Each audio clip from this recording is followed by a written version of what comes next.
Welcome back to Great Day. Sharpstown may not be the first place you think of when you think of country music, but it actually was the old stomping ground for Texas music star Robert Earl Keen.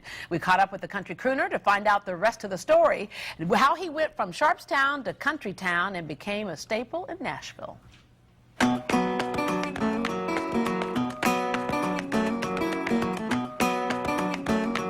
He's considered one of the most prolific songwriters in the Lone Star State. You might even call him the Bob Dylan of Texas music. Ain't got time to shoot the breeze, got no time to blow. After nearly 30 years, native Houstonian Robert Earl Keen was inducted into the Texas Heritage Songwriters Hall of Fame, along with his lifelong friend, Lyle Lovett.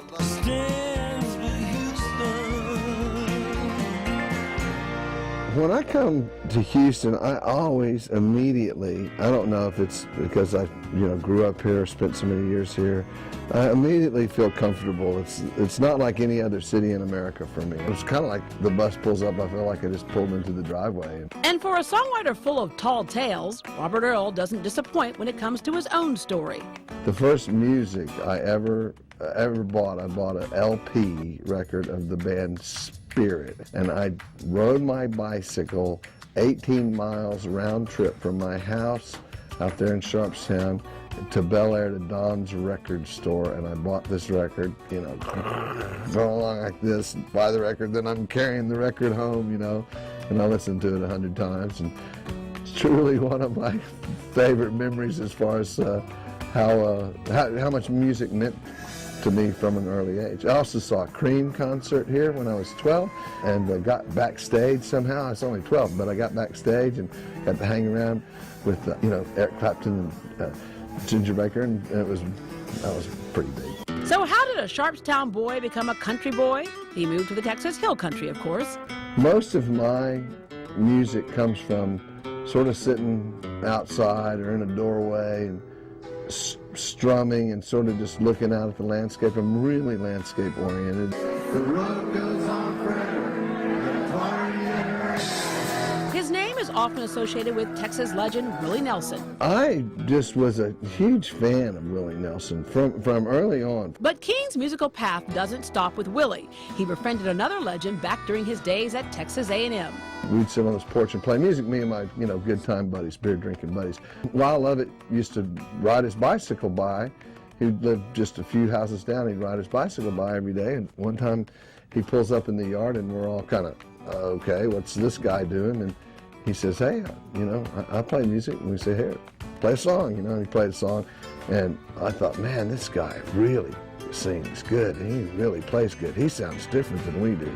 And wow, where did you get all that? So, he got where he'd stop by every once in a while and play a song and stuff. And then it just so happened we were in similar curriculums.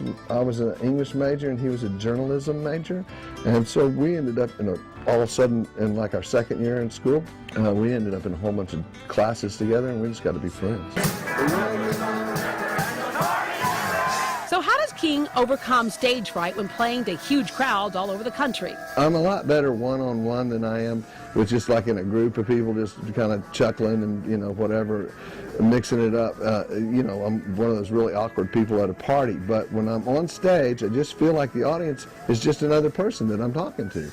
And I feel very comfortable in that whole give and take. With rowdy crowds, Robert Earl has had to deal with his share of objects thrown at him on stage.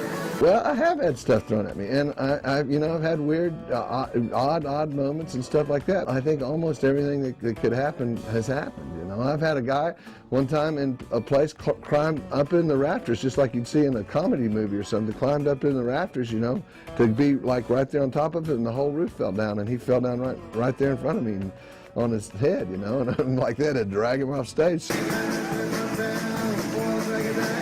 We played a year or so ago in a town up in North Texas, and the entire town, I guess the transformer blew out, and the entire electricity went out in the middle of the song.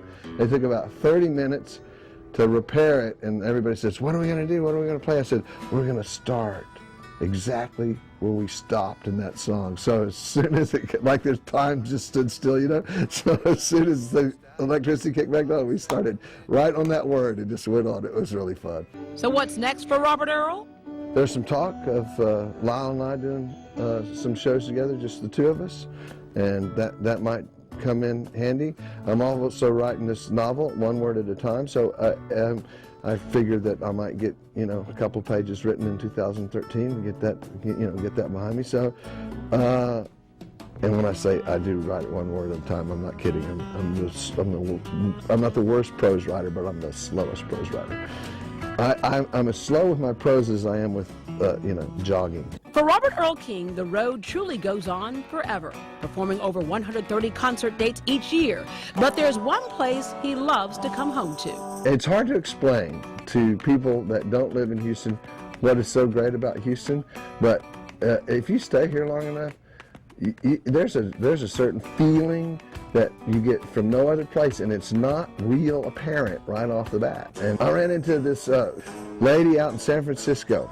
She said something about Houston. I said, I'm from Houston. She goes, you're from Houston? And I mean, we just jumped in like, we were like long lost friends and just talked about how great Houston was. So, if you feel like you're in the right place, you are. And the party never ends.